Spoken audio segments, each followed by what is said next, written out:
অনেক দিন পর সবাই আবার একসাথে হলাম। ছোট বোনের বাসায় দাওয়াত ছিল। শিমু আপু আমাদেরকে দাওয়াত করেছে। দাওয়াত বলতে সাধারণ রান্নাবান্নাই, বাংলা খাবার, একটু ডিম ভুনা করেছে, মুরগির মাংস রান্না করেছে, ডাউল, শুটকির ভুনা। তো এগুলো দিয়েই আমরা সবাই তৃপ্তি করে খেয়েছি। রান্না খুবই ভালো হয়েছিল।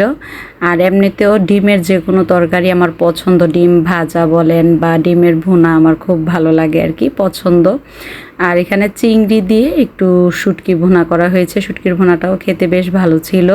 ডিমের তরকারিটাও বেশ ভালো হয়েছে। ডিমের তরকারি আর শুটকির ভুনা দিয়ে মোটামুটি আমি পেট ভরে ভাত খেয়েছি।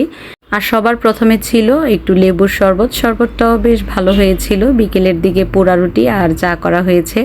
সাথে ছিল আলু পুরি, ছোট ছোট রুটি, তার ভিতরে ছিল মাখন আর সাথে দুধ চা। খুবই ভালো লেগেছে খেতে। এমনিতেও পোড়া রুটি চা আমার খুব পছন্দ।